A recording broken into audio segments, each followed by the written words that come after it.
What would you do if you suddenly made millions of dollars overnight? Well, sometimes certain lucky people find themselves in that exact position, winning the lottery.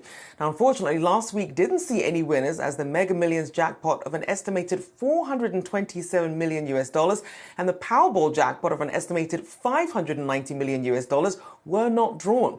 Now, that's a combined amount of 1 billion US dollars. So, again, what would you do? Well, Emily Irwin, Wells Fargo's Wealth and Investment Managing Director, joining us now for some advice and planning, joins us to discuss that exact question. So, first of all, first thing you do, you see that your numbers have come up in this situation with the lottery. What is the first thing you should do? Well, the first thing you should do is celebrate. Do a little bit of a happy dance, but do it without posting it on social media for sure.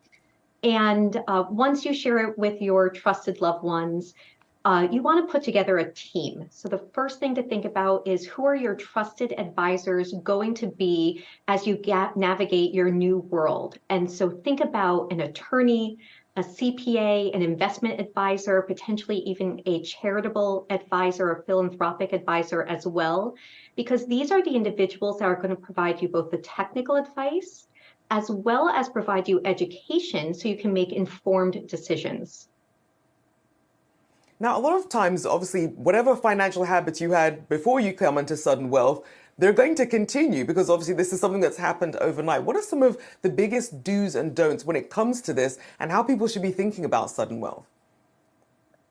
You know, thinking about this major change that's happening in your life, you want to think about where you are financially first. And so work with your team to define what are your goals. What do you want this wealth to do for you? Is it going to be something that's going to be extinguishing debt on your balance sheet? Is it going to be legacy assets for your family? Is it going to be community impact?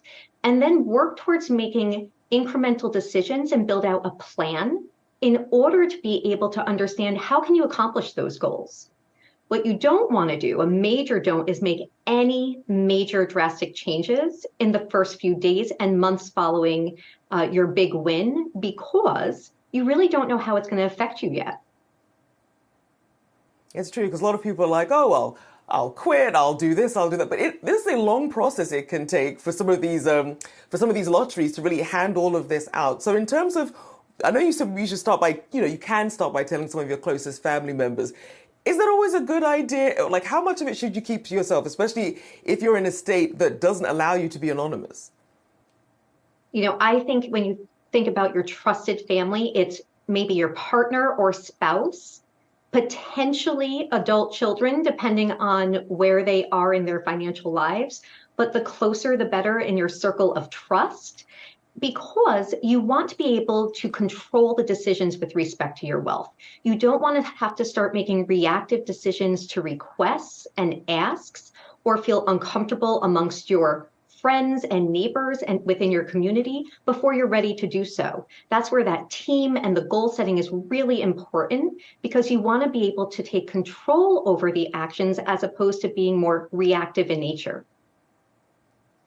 And if you're choosing between the lump sum or the installments that you get instead, does it make a difference like where the economy is in terms of whether it is a better decision to do that, or does it essentially just come down to taxes?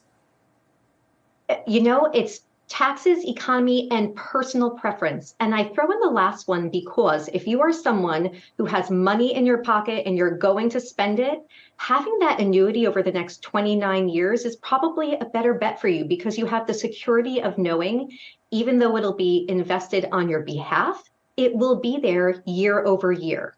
By contrast, if you're someone who wants to have a little bit more flexibility with your investments, as well as the risk tolerance that you have, you may choose to take the lump sum now, understanding that you're going to pay more upfront taxes, but that comes with the trade-off of having more control over those assets, both how they're invested in the short term and the long term. And what's the key to protecting your assets when you do have sudden overnight wealth? You know, think about putting in a plan, and the plan is multifaceted. It's not just an investment plan, it's also an estate plan, which is put into place from a gifting perspective during your lifetime, potentially some irrevocable type of planning put into place during your lifetime or at death. And you also want to think about asset protection. So thinking about insurance, how does that play into your new plan right now, as well as, again, upon your death? Well, that's certainly, if I do win it, I don't think anyone's going to know. I will carry on life as normal, maybe a little caviar with my lunch once in a while, but everything else for me, I'll keep it pretty low key. A big thank you there to Wells Fargo's Wealth and Investment Management Managing Director for advice and planning, Emily Irwin. Thank you so much.